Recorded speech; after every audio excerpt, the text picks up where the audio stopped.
igreja. Então nós precisamos ter assim uma preocupação.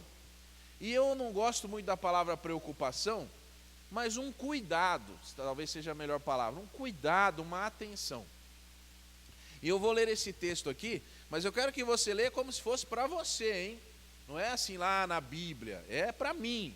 O que Jesus tem para mim hoje? Então olha só.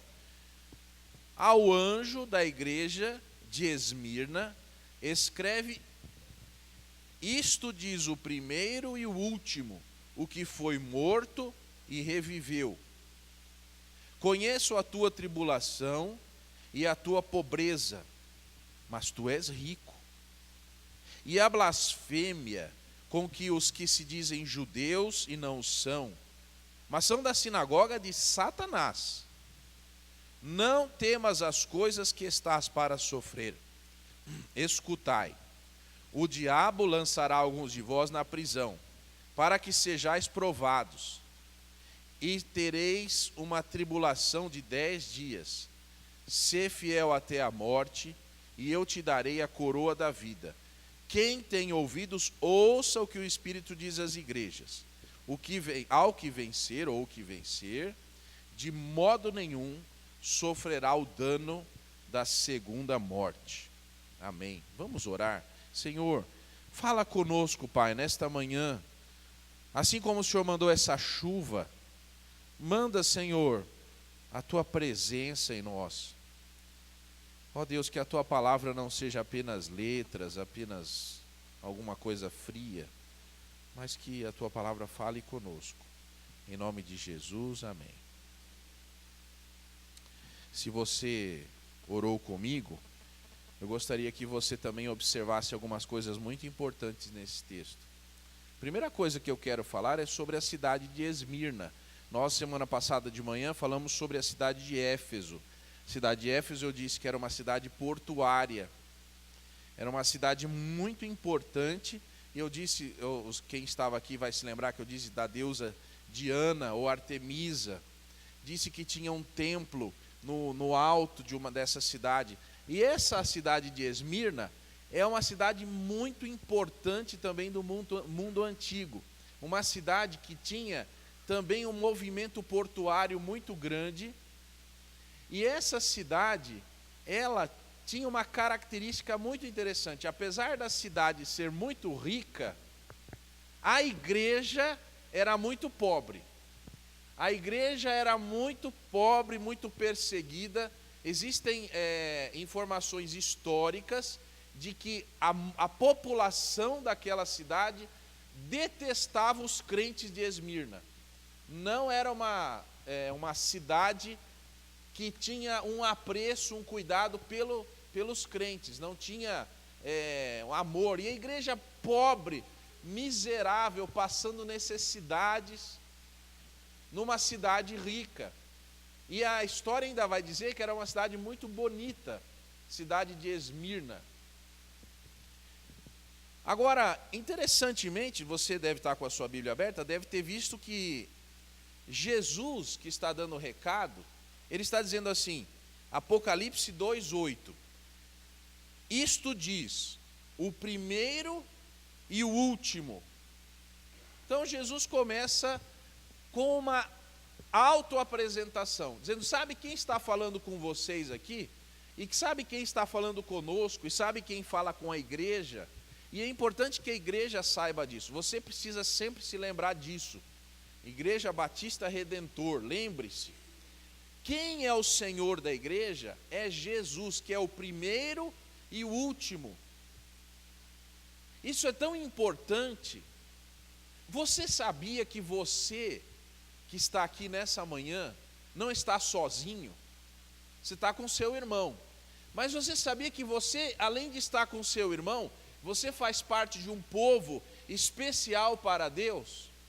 Mas você sabia e você se lembra que nós estamos aqui por causa de Jesus? E Jesus é o primeiro. Jesus é o que vem antes de todas as coisas. Todas as coisas existem em Jesus. E sem Jesus, nada do que foi feito se fez. E Jesus é o primeiro, querendo dizer o seguinte, que ele tem a primazia, que ele tem a preferência, e que antes de qualquer coisa, ele já era, ele já é, ele já tem o poder de todas as coisas. Antes da história começar, antes que o primeiro segundo fizesse o seu movimento no relógio, Cristo já é.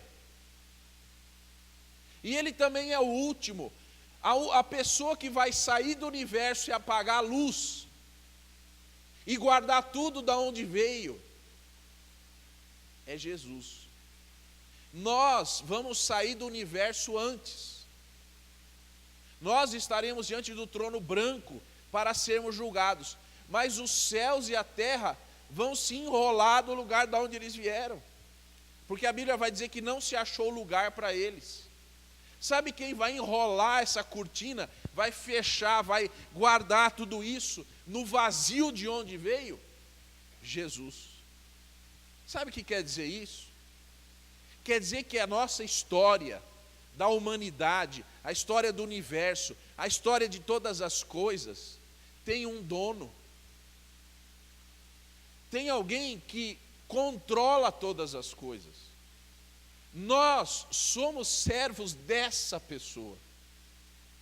Não é o diabo que vai apagar a luz, não é o diabo que manda em nada. Nós somos servos de Jesus Cristo. Às vezes nós não nos damos conta de quem é que nós servimos e o que nos está prometido e que povo, qual povo que nós fazemos parte. Você faz parte de algo grandioso. Sabe esse banco que você está sentado agora, esse chão que você pisa? Isso daqui vai ser tudo jogado fora. O universo vai ser jogado fora. Mas você que faz parte desse reino, do primeiro e do último, você vai continuar. A igreja de Esmirna está recebendo um recado e Jesus está dizendo: eu sou o Senhor, eu sou aquele que governa todas as coisas, em mim são feitas todas as coisas.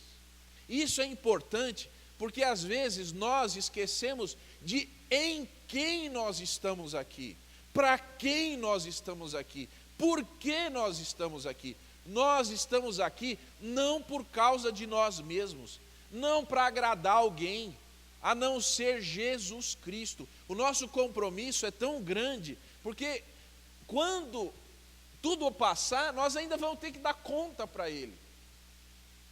Então, por exemplo, uma pessoa, vamos dizer, hoje de manhã está chovendo, teve gente que não veio à igreja. Vir à igreja não é o problema. Ninguém vai para o inferno porque não foi para a igreja. Lá no céu não vai ter uma caderneta e Jesus vai pegar uma caderneta e dizer assim: deixa eu ver quantas vezes você foi na igreja no último ano. Isso não é isso. Não é isso. Mas não há necessidade desse controle. Porque o que interessa é que eu saiba que quem governa sobre todas as coisas é Cristo e que Ele é o meu Senhor. E que eu posso dormir, se Ele quiser que eu durma. Mas eu também tenho alguém pelo qual eu tenho que trabalhar, que é Jesus. Porque Ele é o primeiro e o último. É muito interessante que nós somos servos de um Deus que trabalha. Você já parou para pensar nisso? Um Deus que age. Não é um Deus, eu não consigo imaginar Deus deitado numa rede, tomando suco de laranja na praia. Você não vai ver Jesus, em nenhum momento da vida dele aqui na terra, no exemplo que ele nos deixou, descansando em berço esplêndido. A única vez que Jesus, a Bíblia aponta que Jesus estava dormindo, era num barco, no meio de uma tempestade, porque foi a única hora que ele achou para dormir. O mais levinho no meio de uma tempestade, e ainda acordaram ele apavorados, quem estava com ele lá. Jesus era uma pessoa que trabalhou até a morte. A palavra trabalhou é muito interessante, porque ele ativamente se envolvia com as pessoas, perguntava o que elas estavam precisando, ia na casa delas, comia, jantava com elas, almoçava com elas. Quando ele estava no campo e não tinha comida, ele dava comida. Ele deu o seu sangue e sua vida, ele morreu, ele ressuscitou. Jesus sempre trabalhou por nós. A pergunta não é se eu levantei para vir à igreja, não. A pergunta é, eu estou trabalhando para Jesus? Porque ele vai perguntar, escuta, como que você me servia? Eu sabia que o senhor era Jesus. Eu até levantei a mão uma vez na igreja lá, falei, vem em mim, Senhor. Tá bom, foi isso que eu fiz, Mas e a sua semana? Jesus também é o primeiro e último na sua semana? No último dia da semana que a gente conta que foi ontem à meia-noite, que até pelo menos culturalmente, né? Nossa semana acabou no sábado à meia-noite. Ele foi o último que você falou boa noite? E hoje de manhã ele foi o primeiro que você falou bom dia? E quando você entrou aqui, você falou, Senhor, obrigado porque eu estou entrando na tua casa que o Senhor reservou para mim, porque o Senhor é o primeiro e último na minha vida? Porque se Jesus não for o primeiro e último na minha vida, quando eu for lá no céu, ele vai falar, escuta, você nunca se importou comigo, você nunca deu a menor bola para mim. É interessante que Deus vai nos tratar da mesma maneira como nós tratamos a Deus, aqui. Isso é muito preocupante até. Por exemplo, a pessoa vai chegar no céu e Deus vai lá e fala, vamos ver aqui como essa pessoa me tratava. Eu não fazia parte da vida dessa pessoa, então aqui também não vai fazer parte da minha vida. Tem um lugar especial para você, que é um lugar que as pessoas que não fazem parte da minha vida, Deus, ficam lá. Mas fica tranquilo que é bem quentinho, frio você não vai passar.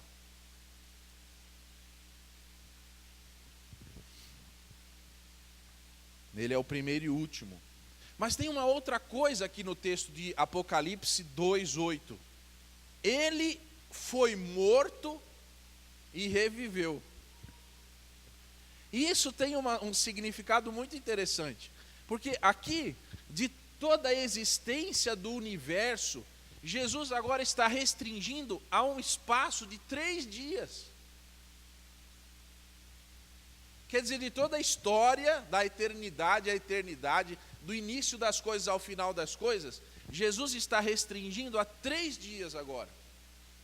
Que 3 dias são esses? O dia em que ele foi morto, na sexta-feira, e o dia em que ele reviveu no domingo. Nós estamos aqui hoje, domingo, porque se alguém perguntar para você assim, por que você não guarda o sábado? Fala assim, porque eu guardo a semana toda, querido. Eu vivo o sábado. De segunda a segunda eu vivo o sábado. Eu vivo para o louvor da glória de Deus. Eu expandi o sábado. Mas por que nós nos reunimos no domingo? Porque foi no domingo que esse que escreveu aqui está dizendo, eu sou o que fui morto e reviveu. Nós comemoramos esse reviveu aqui. Porque Jesus poderia ter sido morto por nós. Pronto, morreu, a gente recebeu a salvação, porque alguém morreu por nós, né?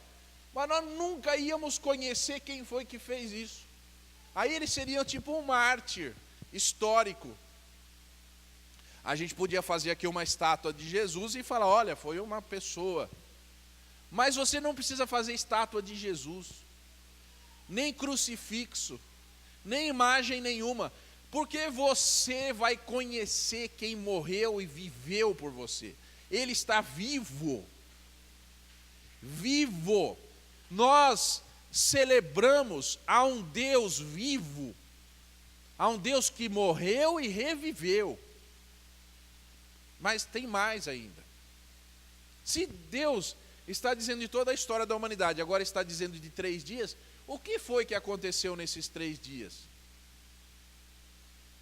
Primeiro, para morrer, Jesus teve que entregar a sua vida. Ele mesmo disse, ninguém me tira a vida, eu a dou, voluntariamente. Então ele morreu. Mas por que ele morreu? Morreu por nós. Mas é interessante, e é uma lição para nós também, isso principalmente para qualquer pessoa que tenha responsabilidade, que a gente pensa, inclusive para a liderança da igreja, a gente pensa assim, eu vou trabalhar, e eu vou morrer trabalhando, né? Vou fazer tudo o que eu puder, mas a ideia de Deus não é essa, é trabalhar segundo as nossas forças, porque o próprio Deus entregou seu Filho para morrer na cruz, mas Ele mesmo trouxe vida ao seu Filho, para que Ele continuasse cuidando do que Ele conquistou. É justo isso. Então uma pessoa tem que trabalhar de acordo com a sua força. Tem gente que está trabalhando a menos e tem gente que está trabalhando a mais. É para trabalhar conforme pode, para você poder colher os frutos do seu trabalho. Porque Jesus foi honrado nisso, é digno.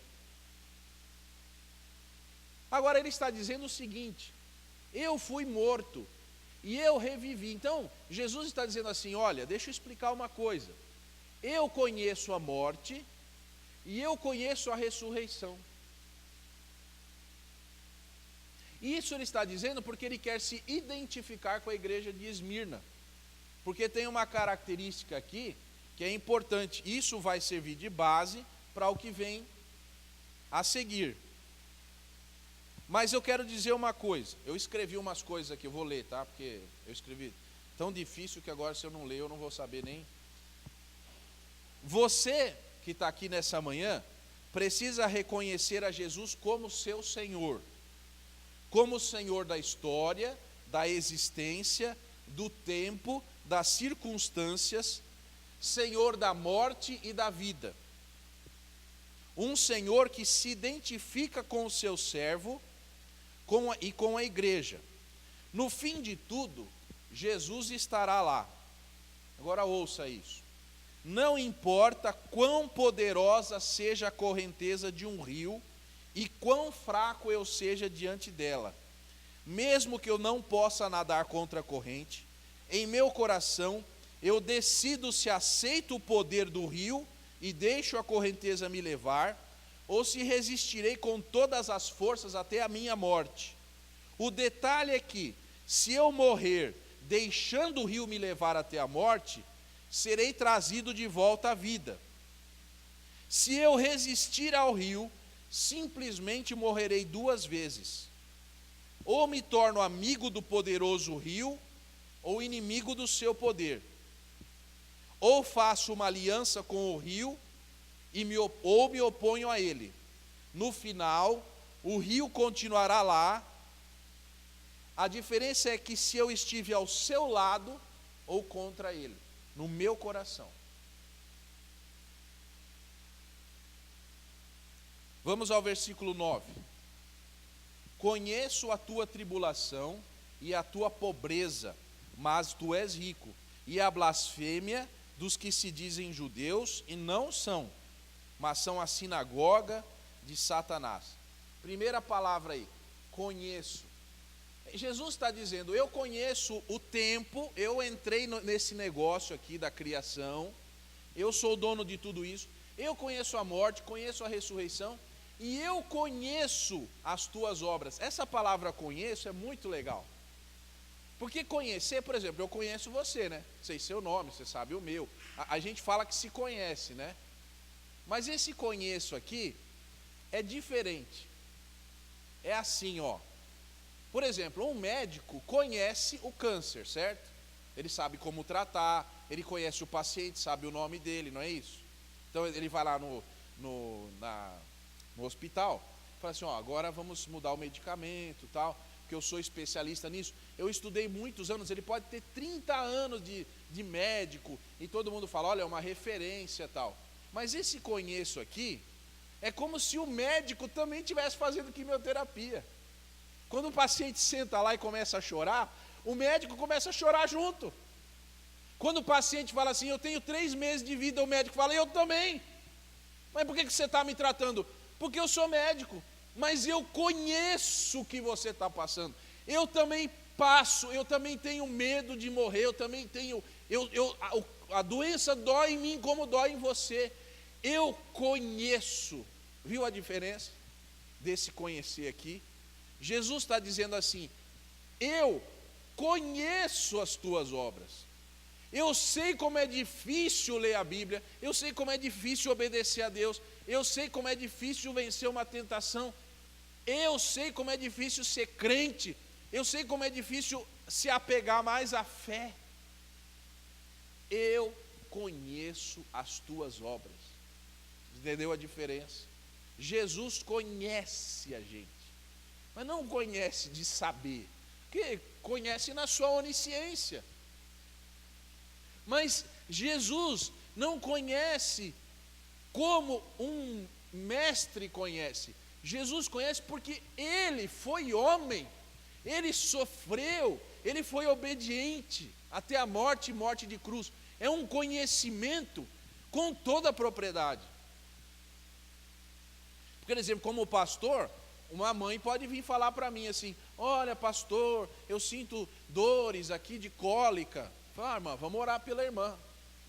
Agora, dizer que eu tenho essa cólica, eu sei lá como é que é isso. Eu não sei, eu posso orar por você, até chorar junto com você. Mas conhecer mesmo, eu sei, eu estou sentindo a mesma dor aqui. Isso é conhecer esse aqui. Jesus conhece você. Quando você ora, eu já disse aqui, você tem que se lembrar que Jesus, ele conhece você. E eu arrisco dizer que quando você chora, Jesus chora ao seu lado. Quando você está feliz, Jesus está feliz ao seu lado. E nós perdemos essa identidade com Jesus na nossa oração. Nunca diga na sua oração: o senhor não sabe o que eu estou passando. O senhor não sabe como é que é perder alguma coisa, perder um querido. Como não sei? Eu sei, Lázaro, eu perdi um amigo. O senhor não sabe o que é ser traído. Jesus vai falar: eu sei, eu fui traído. O senhor não sabe o que é ficar doente. Lógico que eu sei, eu morri. Eu conheço as tuas obras.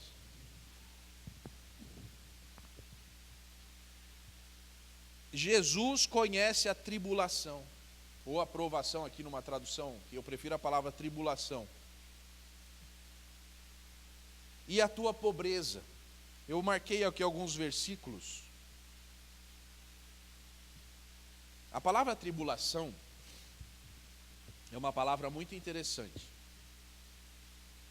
A palavra tribulação, ela quer dizer assim, que você e eu, autorizados por Deus, somos entregues por alguns momentos a forças do mal.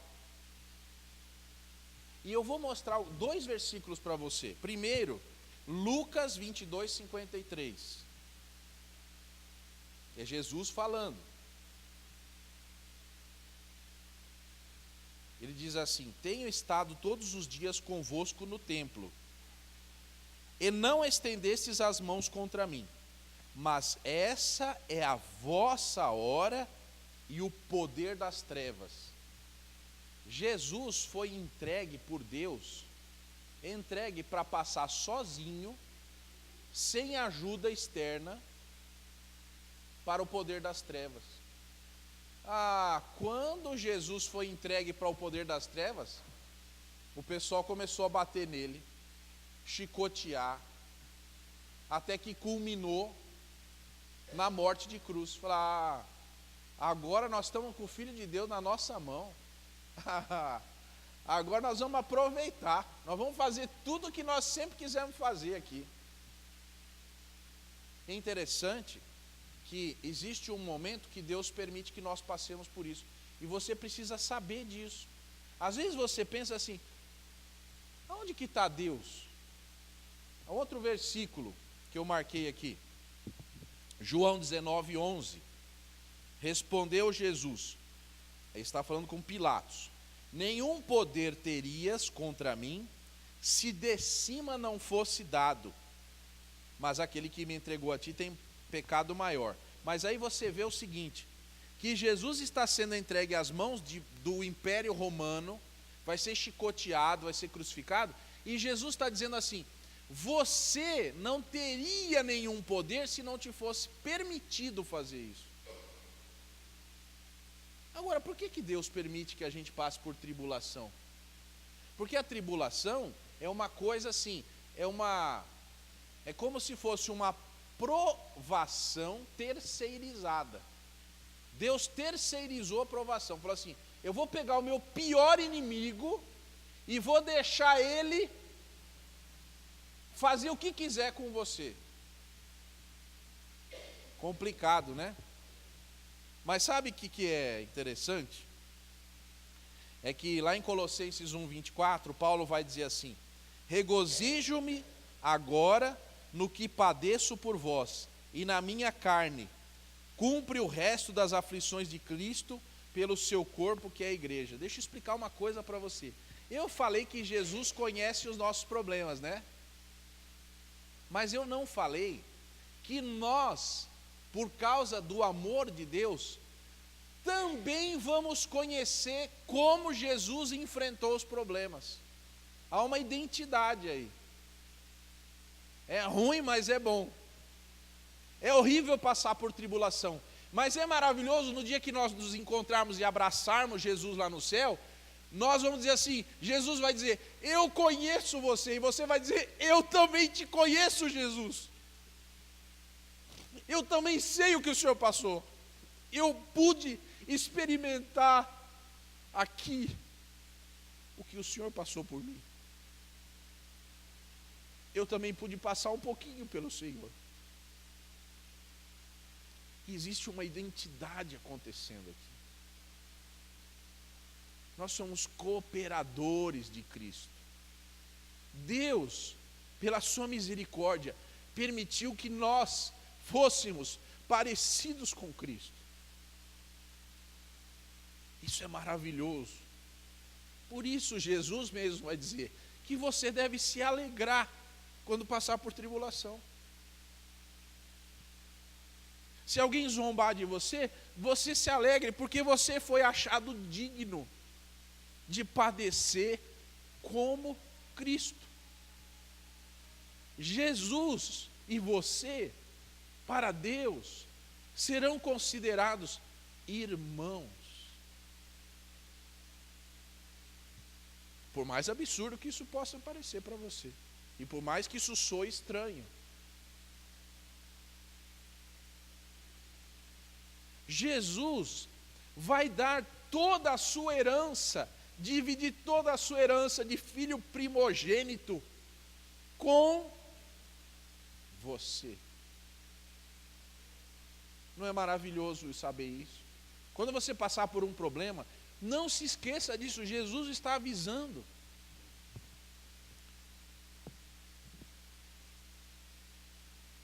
Aqui também tem a palavra pobreza.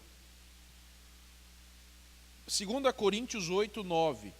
Porque já sabeis a graça de nosso Senhor Jesus Cristo, que sendo rico, por amor de vós, se fez pobre, para que pela sua pobreza enriquecesses.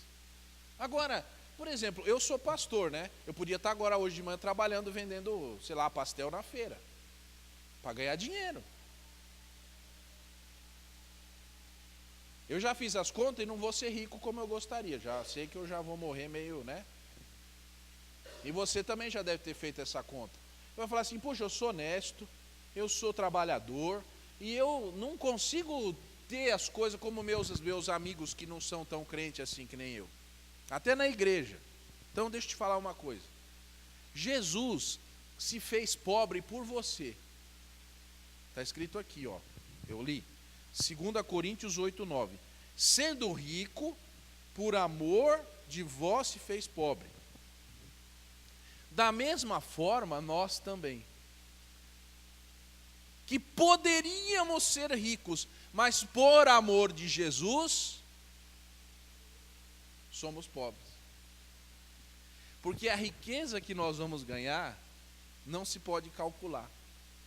Então, cada vez que você disser não por uma nota fria, por um contrato que tem que levar 10% por fora, Toda vez que você disser, eu não vou comprar isso aqui porque é coisa roubada. Toda vez que você tiver que pagar lá quase teu salário inteiro de imposto, você se lembre, é por causa de Jesus. Toda vez que você entregar seu dízimo, sua oferta aqui, que tem gente que vem tremendo de raiva, né? Assim, Senhor, eu vou entregar, porque senão vai vir o devorador, então eu vou pôr esse negócio aqui.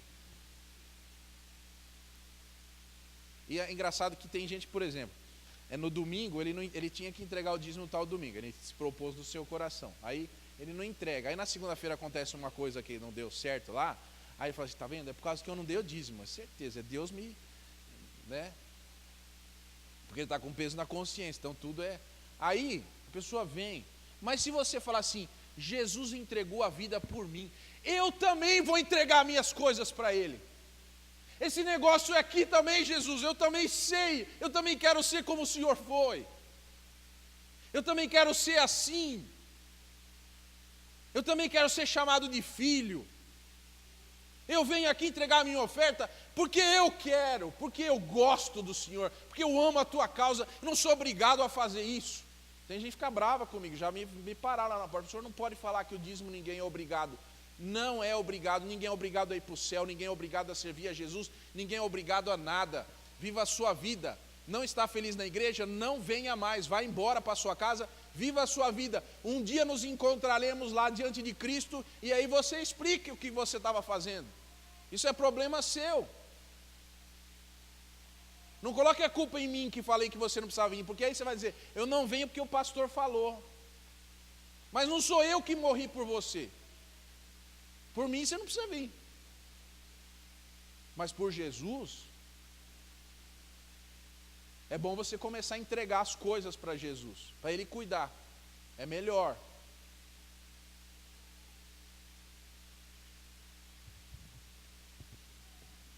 Pobreza. Sabe, a palavra pobreza aqui, a palavra certa é ptocheia, que quer dizer um mendigo agachado. Jesus, ele se fez pobre e nós nos fazemos pobres. E Jesus sabe da nossa pobreza. Mas aí tem uma coisinha entre parênteses aí. Mas Jesus está contando um segredo, dizendo assim, murmurando, você é rico. Jesus está dizendo assim, eu que estou com o testamento aqui na mão, você não viu, mas eu que estou com o testamento, eu sei o quanto você é rico, você não tem a menor ideia do quanto você é rico em Cristo. Você não tem a menor ideia. Ah, se você soubesse. Sabe, não dá para pôr em números, o problema é esse. Não tem papel para colocar tanto zero. Zero do lado certo. Tanto 9. Pronto, resolvi o problema. Bom, aqui vai dizer assim, e a blasfêmia dos que se dizem judeus e não o são, mas são sinagoga de Satanás. Bom, eu vou ler Romanos 2, 28 e 29. Porque não é judeu o que é exteriormente, nem a circuncisão é o exterior da carne, mas é judeu o que é no interior, e circuncisão a do coração, não da letra, cujo louvor não provém dos homens, mas de Deus. Então, aqui nós temos a palavra sinagoga, a palavra judeu, né? Então tem gente que fala que é judeu e não é. Porque judeu, ele fala assim, eu sou judeu, então eu sou cheio de autoridade, eu sou o povo escolhido de Deus. Tem gente na igreja que pensa que é salvo e não é.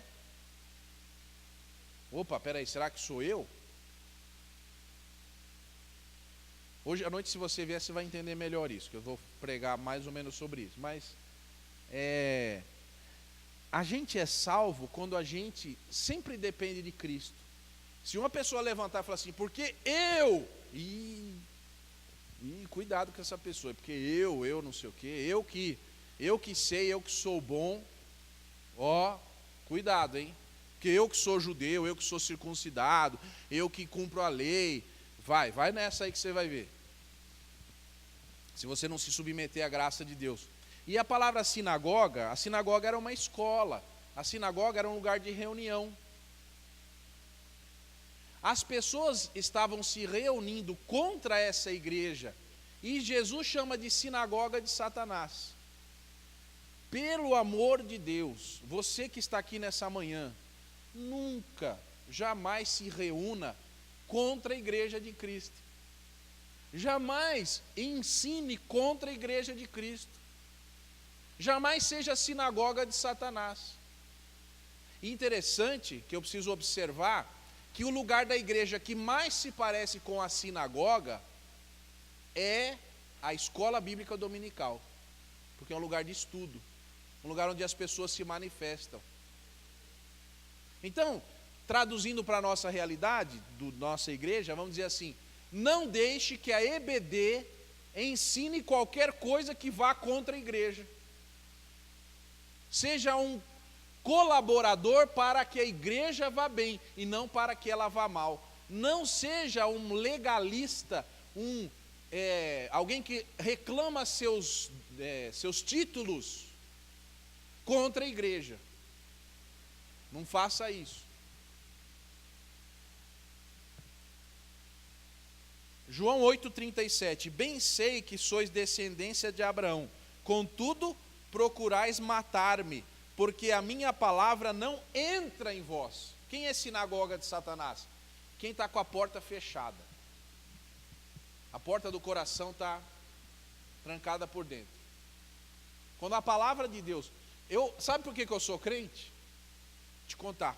Que eu sei que eu sou crente. Porque até quando eu estou pregando, eu leio a palavra de Deus mexe com a minha entranha, entendeu? Você já viu eu chorando aqui? Por isso que eu sei que eu sou crente. Porque eu já estudei isso aqui em casa, e eu poderia falar assim, eu já sei isso, mas a palavra de Deus, ela mexe comigo. Por isso que eu sei que eu sou crente. Eu estou sensível à palavra de Deus. Agora tem gente que vem na igreja, e a pessoa ouve a mensagem, ela entra na igreja dia, domingo, e não acontece nada, não há mudança nenhuma. É como se ele falasse assim, que horas que vai acabar? Não tem mudança, a palavra de Deus não entra na pessoa, não ilumina lá dentro, não faz diferença. A minha oração é, Senhor, mexa comigo o tempo todo. Eu quero que a tua palavra, ela esteja na minha vida. Ela mostre onde eu estou errado o tempo todo. Senhor, o Senhor tem liberdade na minha vida de fazer o que o Senhor quiser. Se o Senhor quiser me matar agora, me leva. E eu não estou falando isso porque eu estou aqui, porque eu oro isso mesmo. A minha vida está nas tuas mãos. E eu sei que se eu fizer uma oração dessa aqui, tem gente que não vai falar amém. Então eu não vou fazer para não te forçar a pecar, mentindo. João 16:2: Expulsar-vos-ão das sinagogas, vem mesmo a hora em que qualquer que vos matar, cuidará de estar fazendo um serviço a Deus. Jesus falando, João 16. Tem gente que acha que matando crente, sniper, né, de crente, os mais velhos não sabem o que é isso, mas quem, deixa para lá. Atirador de escondido, né?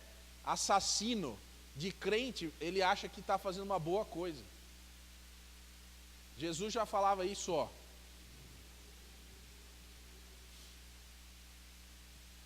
Jesus sabe o que você passou, o que você está passando e o que vai passar. Os problemas não devem abater a sua alma. Eu entreguei ao Senhor a minha alma, e Ele cuidará de tudo no final. Pergunte ao Senhor o que você sabe, e se o que você sabe e faz vem dEle.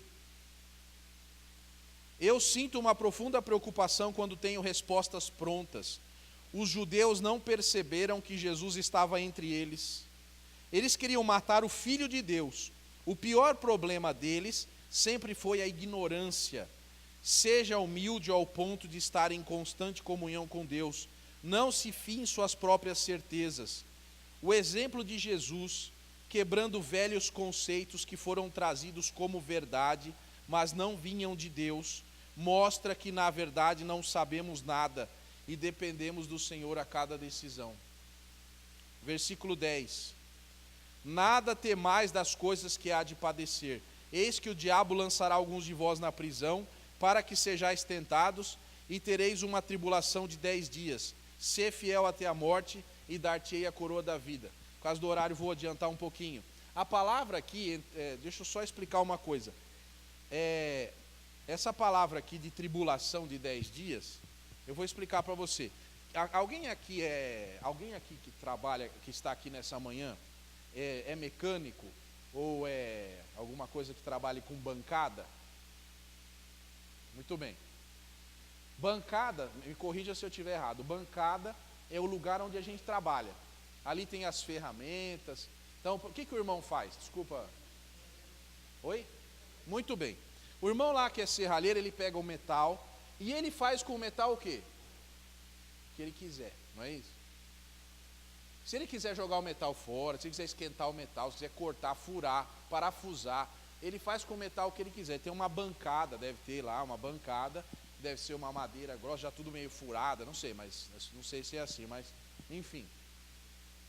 A palavra tribulação quer dizer o seguinte, que Deus pega a gente, e pega a gente assim, ó, faz de conta que a gente é esse vasinho aqui. Deus pega a gente e fala assim: Satanás, aqui está meu servo, ele está na tua bancada.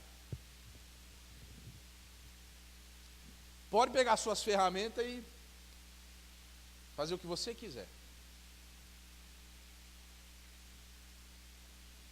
É meio pesado isso, né? Deus, por que o Senhor me tira da tua presença maravilhosa e me coloca na bancada de Satanás, com todas as ferramentas dele lá, para ele fazer o que quiser comigo? Aqui está dizendo um prazo de 10 dias, que nos lembra, por exemplo, Daniel, que por 10 dias falou assim: faça um experimento comigo em 10 dias. Eu não quero comer a carne do rei, eu vou comer legumes. Vamos ver o que vai acontecer depois de 10 dias. Vamos nos lembrar, por exemplo, de Sadraque, Mesaque e Abidnego, que foram experimentados aonde? Numa fornalha. Vamos nos lembrar de Paulo, que foi apedrejado e caiu como morto lá. Vamos lembrar de Jesus, que a gente acabou de ler lá, que foi entregue ao poder das trevas, na bancada de Satanás. E Deus deixou. Mas esse Deus confia mesmo na gente, hein? Agora vamos lembrar de Jó. Quem foi que ficou na bancada de Satanás? Jó. Ó, pode tirar a família, pode tirar os bens, pode tirar a saúde, só não mate. Mas aí Satanás,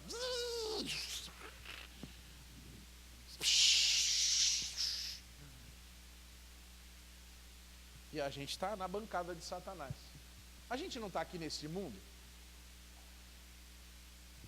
mas só, meu querido, que Deus, Ele permite que a gente passe por isso. Sabe por quê? Esse vidro aqui não serve para isso. Esse vidro, se você jogar uma pedra nele, ele quebra. Mas tem um vidro que chama vidro temperado, que o pessoal põe fogo, água, fogo, água, fogo, água, e ele vai ficando o quê? Forte. Vai ficando forte. Forte. Cada vez que você machuca esse servo de Deus, ele vai se tornando cada vez mais parecido com Jesus, uma rocha. E o diabo, mesmo sem querer, porque a natureza dele de nos fazer mal, no resultado do mal que ele faz, o que acontece? O bem. Alguém aqui já teve catapora? Dá para ter catapora 2 vezes? Você fica tudo pintado, tudo, né? Mas aí depois, mais para frente, o vírus da catapora chega, né? Aí fala, o quê? Eu já tive catapora. Isso não pode me fazer mais mal. Quando o diabo vem depois, assim, vamos deitar lá na minha bancada. Só isso que você sabe fazer? Porque eu sei em quem eu tenho crido, eu estou bem certo que é poderoso. Nada pode me tirar da mão de Deus, nem você, nem ninguém. Pode bater, pode pisar, pode queimar, pode fazer o que você errar no meio. Eu estou sob a responsabilidade de Deus. É isso que você também tem que aprender. Porque depois do prazo que Deus deu, vai chegar os 10 dias. Aí Deus vai falar, e aí? Ah, Deus, isso não tem graça. O cara só te louva. Quanto mais eu aperto, mais ele se ajoelha e mais ele ora. E Deus fala, eu já sabia, que é meu filho, rapaz. Parece comigo. Está ficando forte. Menino forte e bonito, menina forte e bonita. Ficando forte para Jesus. Aí vem os problemas, você fala assim, só isso? Isso aí já era. Ah, a pessoa falou mal de mim. Ah, sou de Jesus. Ah, a pessoa mentiu a meu respeito. Lógico, eu sou de Jesus. Eu estou com Jesus. Ah, eu estou doente. Que problema se matar, eu estou salvo. É isso que você pode fazer? Tirar a minha vida? Se você tirar a minha vida, você está me dando um presente que você não tem noção. Eu vou receber minha herança. Não, então espera.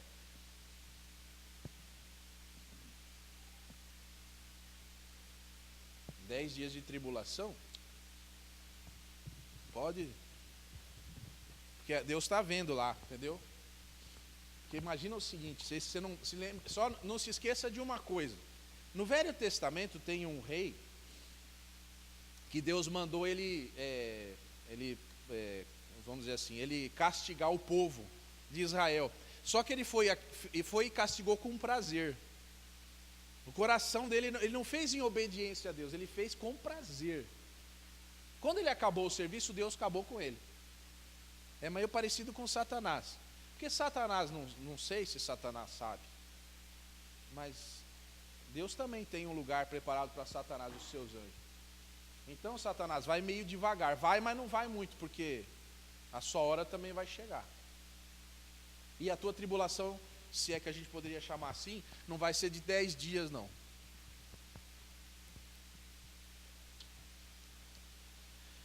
Em Salmo 42, 3 está escrito, onde está o teu Deus? Em Salmo 22, 1 está escrito, Deus meu, por que me desamparaste?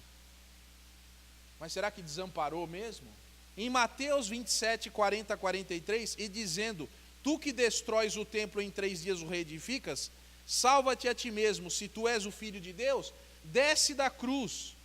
E da mesma maneira os príncipes e os sacerdotes com os escribas, anciãos, fariseus, escarnecendo diziam, salvou os outros e a si mesmo não pode salvar-se. Se é o rei de Israel, desça agora da cruz e crê-lo-emos. Confiou em Deus, livre-o agora se o ama, porque disse, sou filho de Deus.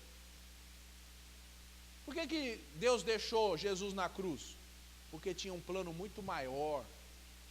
Porque aquilo era necessário para outra coisa muito melhor. Às vezes Deus quer te abençoar em alguma coisa, mas permite que você passe por uma tribulação, para que quando vier a bênção, você continue humilde.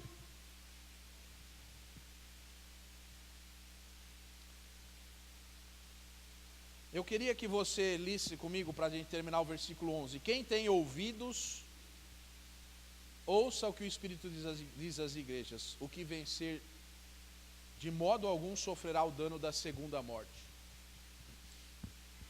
Por causa do horário eu vou parar. Mas mesmo que você morra a primeira, você não morre a segunda. Eu só queria ler um texto, se você permitir. Estou passando rapidinho aqui. Sim. Romanos 6, 9 e 10. Sabendo que, tendo sido Cristo ressuscitado dentre os mortos, já não morre mais. A morte não tem mais domínio sobre ele. Pois, quanto a ter morrido, de uma vez morreu para o pecado, mas quanto a viver, vive para Deus. E eu vou terminar dizendo, de tudo que passamos, o foco é vencer, é viver a vida para Deus. Creia, creia, creia. Tenha fé. Que Deus te abençoe. Eu não vou nem terminar por causa do horário, mas deixa para lá. Vamos orar. Senhor, queremos te agradecer porque o Senhor é maravilhoso. Porque o Senhor tem um plano em nossa vida tão maravilhoso que nós só precisamos crer no Senhor. Nós precisamos crer e confiar em Ti. Crer nesse rio poderoso que passa por nós, o rio da Tua presença. E nós abramos os nossos braços e deixemos voluntariamente a correnteza nos levar. Que mesmo que ela nos leve à morte, nós ressuscitaremos. Ó Deus, que nós não resistamos ao Teu Espírito, mas que nós estejamos prontos a ouvir a Tua palavra. Abençoa a Tua igreja, Senhor. Abençoa as nossas vidas. Fica conosco nesse dia, Senhor. Faz conosco o que o Senhor quiser, para a Tua glória, Senhor. Nós somos Teus servos. Nós Te louvamos, Senhor. Obrigado. Já Te agradecemos pelo café da manhã que vamos tomar. Em nome de Jesus, amém. Que Deus abençoe você. Vamos tomar nosso café da manhã, desculpa o atraso. Depois você desconta na eternidade lá esses 20 minutos que eu atrasei.